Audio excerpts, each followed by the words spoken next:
मसीह में आपकी सलामती हो। आज हम पेज नंबर निकालेंगे 71। उन्वान क्या है? क्या ना करना जी? जना ना करना। कितने हुक्म है जो खुदा ने मुझे और आपको दिए हैं मूसा की मार्फत?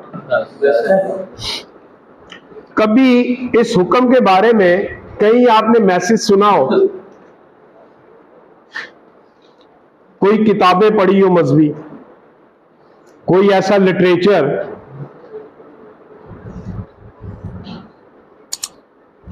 कभी किसी की नजर से गुजरा हो? ये कौन सा हुक्म है? किस नंबर का हुक्म है? किस नंबर पे आता है ये? कोई 6 कहता है, कोई 7वां कहता है। जना ना करना, ये खुदा के कलाम में, और खुदा ने ये मूसा को कहा था कि लोगों को ये भी हुक्म दे कि जना ना करना। 9 हुक्मों पर आपको बहुत ज्यादा लिटरेचर मिलेगा, कलाम मिलेगा, और बारहा बचपन से लेकर जवानी और बुढ़ापे तक हमें सिखाया जाता है कि चोरी ना करना, झूठी गवाही ना देना, माँ बाप की इज्जत करना, एक खुदा को मानना, खुदावंद का नाम बेफायदा ना लेना, बुतों की पूजा ना करना, पर ज़ना ना करना ये ना कोई हमें सिखाता है, ना कोई हमें बताता है। फिर भी हमने इसमें एमफिल और पीएचडी की होती। ये एक बहुत बड़ा फुकदान है, और इसकी नॉलेज बाइबल में वाज़िया तौर पर दी गई है। और हमारी, अब तो मैं ये नहीं कहूंगा कि यूथ या नौजवान इस मसले में ज्यादा शिकार है। कलाम में लिखा है कि तूने देख ही लिया तो, और आंखें इंसान की बिस्तरे मर्द पर भी हरकत कर रही होती। काशी भाई हमारे अक्सर शेरों गालिब का एक शेर है, गो हाथों में जुम्बिश नहीं, गो आंखों में तो दम है। तो ये आंखों के जरिए किया जाता है। तो आज हम इसके बारे में डीपली सीखेंगे, और ये बहुत अच्छी बात है कि आप साइंस के स्टूडेंट हैं, और इसके नुकसानात ये नस्लें भुगतती हैं। और हमारे माशरे में बच्चा जब पैदा होता है और बुढ़ापे तक उससे ये बात छुपाई जाती है, और वो सारी उम्र इसी की तलाश और इसी की जुस्तजू और इसी की लगन में और इसी की चाहत में अपनी जिंदगी तमाम कर देता है, और इसे डिस्कस नहीं किया जाता, इससे वाज़िया तौर पर बताया नहीं जाता। हालांकि बाइबल मुकद्दस इसकी एलानिया इजाजत देती है, क्योंकि ये कौन सा हुक्म है? 6ठा या 7वां हुक्म, जना ना करना, और इसके बारे में तालीम नहीं है। पढ़िएगा आज इसे।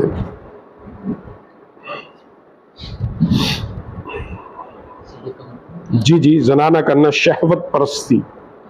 शहवत परस्ती से दूसरों को ना देखना। सबक का मरकजी ख्याल। यीशु ने अपने शागिर्दों को हदायत की कि वो जना ना करें।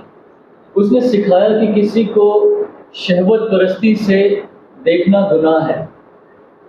कलीदी हवाला, तुम सुन चुके हो कि कहा गया था कि जना ना करना, लेकिन मैं तुमसे ये कहता हूँ कि जिस किसी ने बुरी ख्वाहिश से किसी औरत पर निगाह की, वो अपने दिल में उसके साथ जना कर चुका।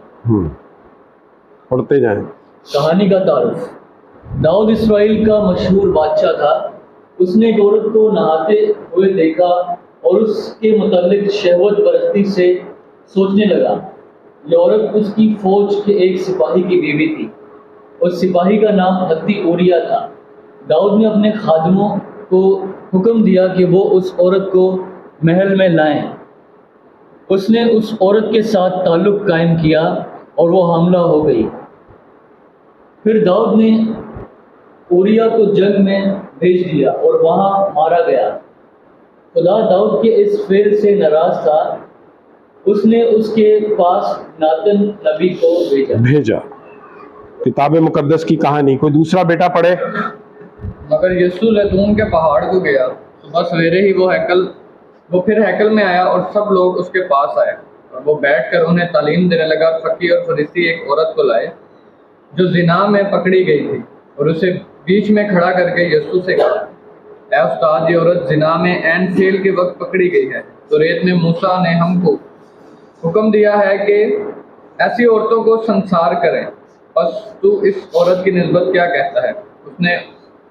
उन्होंने उसे आजमाने के लिए कहा ताकि उस पर इल्ज़ाम लगाने का कोई सबब निकालें, मगर यीशु झुककर उंगली से ज़मीन पर लिखने लगा।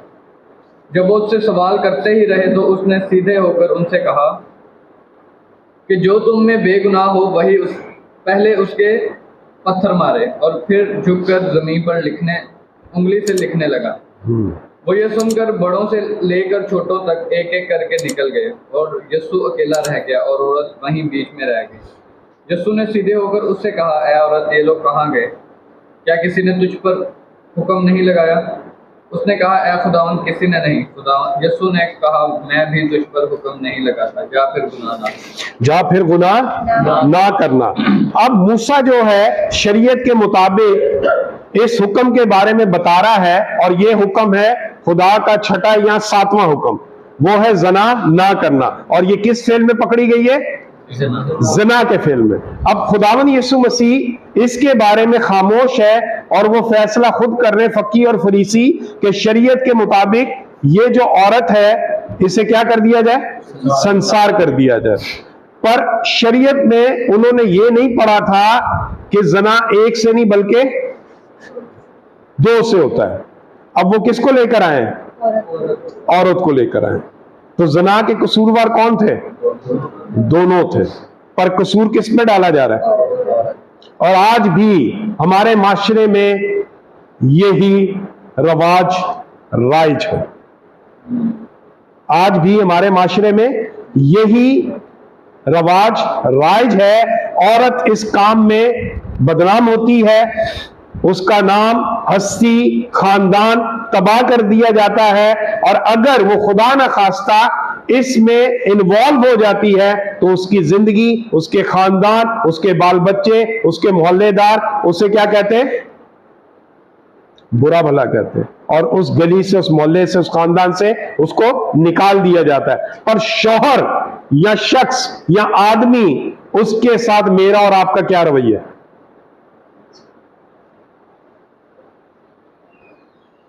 गुनाह दोनों पर आयद है, पर आज भी हम उन्हीं फक्की फरीसियों की तरह उसी जगह पर खड़े हुए। और खुदावंद यीशु मसीह ने इस औरत को गुनाहगार साबित किया? नहीं किया। जब हमारा निजात दहिंदा खुदा का बेटा उसे गुनाहगार साबित नहीं कर रहा, मैं और आप और आने वाली नस्लें इस काम में आज भी औरत को क्या साबित कर रहे हैं? गुनाहगार साबित कर रहे हैं। तो जना की तालीम को पाने के लिए बहुत डीपली कलाम मुकद्दस में से मुझे और आपको बातें सीखनी पड़ेंगी। अब इसमें जो ऊपर एक कहानी का तारुफ है, वह बादशाह कौन है? दाऊद है।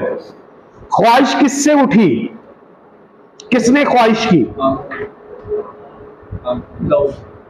जना का जो मौजद है, जो इजाद करता है, वो मर्द है। पर इसमें इल्जाम नहीं, इसमें इल्जाम नहीं है। पर इस कहानी में खुदावंद यीशु मसीह यानी कि खुफिया तौर पर मर्द पर इल्जाम लगा रहे हैं। सिस्ना 22-22, क्योंकि हमने हुक्मों में से इस बात को सीखना है, तो पहले हम क्लियर करें कि दोनों सजा के लायक थे। अगर कोई मर्द किसी शौहर वाली औरत से ज़ना करते पकड़ा जाए तो वो दोनों मार डाले जाए। क्या किए जाए जी? वो दोनों मार डाले जाए। पर उस वक्त से लेके इससे पहले भी लेकर किसे मारा जा रहा है? सिर्फ औरत को मारा जा रहा है। तो खुदा अपने हुक्म में एक की फेवर करे और एक की फेवर ना करे, ऐसा खुदा कर सकता है? पर ये दुनिया कर रही है, और इसी वजह से हमारे खानदान बर्बाद हो रहे हैं। मर्द के बारे में कहा जाता है नाता तोता, ये केवो जय कोड़ा है, खोता है। किसी को हरा कर, किसी के साथ नाइंसाफी कर कर आप बादशाह बन जाएं, एक जालिम या डिक्टेटर पसंद कर सकता है, पर खुदा का कलाम इजाजत नहीं देता। तो खुदावन यीशु मसीह खुदा के बेटे थे, दुनिया में इंसाफ लाना चाहते थे, तो उन्होंने क्या इंसाफ किया? उस औरत को क्या किया? छोड़ दिया। अगर दोनों आते हैं तो हो सकता है कोई बातचीत या फैसला सुना दिया जाता। तो दाऊद इस गुनाह में गिरफ्तार हुआ और इस गुनाह की उसे सजा भुगतनी पड़ी और बहुत बुरी भुगतनी पड़ी। और इसने ये गुनाह कैसे किया था? छुपके किया था, सरेआम किया था? इसने छुपके किया था। 2-3 हवाले निकालिएगा, हम इसमें से सीखेंगे। आपको शायद मैंने पहले भी बताया था इस चीज का। हम नबियों के बारे में सीखेंगे कि इनसे गुनाह हुए और फिर 2 शमूएल उसका 16वां बाब 6 और 8वीं आयत। और उसने दाऊद पर और दाऊद बादशाह के सब खादमों पर पत्थर फेंके, और सब लोग और सब सूरमा उसके दाहिने और बाएं हाथ थे। और समय लानत करते वक्त यूं कहता था, दूर हो ए खूनी आदमी, ए खबीस। पढ़े, आगे भी पढ़े 8 तक। खुदावन ने साउल के घराने के सब खून को जिसकी एवज तू बादशाह हुआ तेरे ही ऊपर लौटाया, और खुदावन ने सल्तनत तेरे बेटे अबीसलूम के हाथ में दे दी है। और देख, तू अपनी ही शरारत में खुद आप फंस गया है, इसलिए कि तू खूनी आदमी है। तू खूनी आदमी है। अब ये जो समी है, ये साउल का रिश्तेदार था।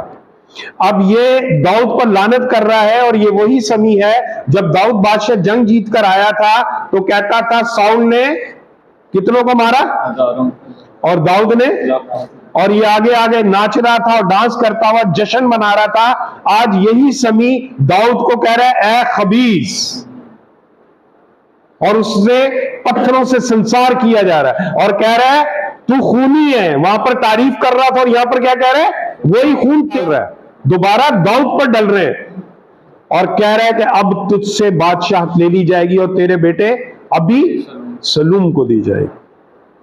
तो कलाम में हम एक बात पढ़ते हैं और हमारे में अक्सर ये बात कही जाती है, जैसी करनी वैसी भरनी। इसी की 22वीं आयत पढ़िएगा। सोनों ने महल की छत पर अबीसलूम के लिए एक तंबू खड़ा कर दिया, और अबीसलूम सब बनी इस्राएल के सामने अपने बाप की हरमों के पास गया। हाँ, देखा क्या किया इसने? बाप छुप के किया और बेटे ने सरेआम किया और यहूदा के बुजुर्गों के सामने गया। तो जना इस वजह से खुदा ने कहा था कि जना ना करना, क्योंकि खुदा इसके बारे में मुझे और आपको तालीम देना चाहता है और ये सजा मुझे और आपको उठानी पड़ती है। और ये बातें हमारे मोहल्ले, इलाके, रिश्तेदारों में ये चीजें आम हैं, पर हमें इसके बारे में अवेयरनेस नहीं दी जाती।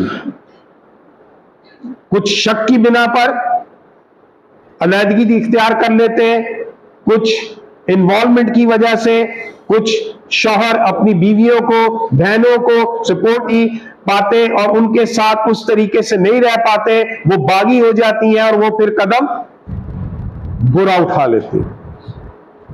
और मर्दों का एक बहुत बड़ा फुकदान है, उनको बाहर की लड़की हो, बाहर की कोई भी फीमेल हो, वो क्या लगती है? सच्ची बात है।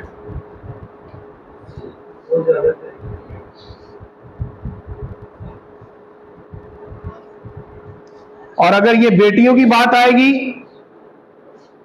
बीवी को अपना शौहर ही अच्छा लगता है, बहनों को अपना भाई अच्छा लगता है, भाइयों को अपनी बहनें डर लगती हैं।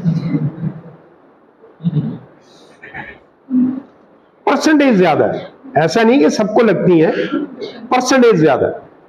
हालांकि वो दिल से नहीं, मजाकतन कह रहे होते हैं, मिजाजन एक सख्ती इख्तियार कर रहे होते हैं पर हमारी मां बहन बेटियों के बारे में कलाम में लिखा है, औरत क्या है? नाजुक मिजाज है। हमें उस तरीके से उन्हें डील करना नहीं आता। जब हम उन्हें घर में रानी, शहजादी या राजकुमारी नहीं कहते, तो बाहर का कोई भी शख्स उन्हें आसानी से वरगला लेता है। हम लोग सिर्फ कहते हैं आई लव यू,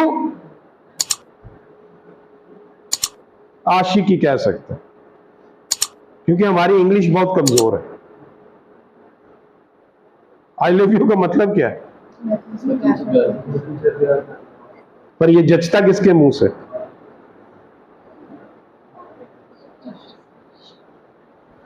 कैसा फुकदान है। ये मां बेटी को कह सकती है, बहन भाई को कह सकती है, भाई बहन को कह सकता है, पर हमने इसको इतना ज्यादा टॉप सीक्रेट और तहों में बंद किया हुआ है कि सिर्फ ये लड़की के लड़के को तो जचता है। कभी बहन को किसी ने कहा आई लव यू सिस्टर? ये उंजी शर्मा ही जाएगा, मैं गाली की थी।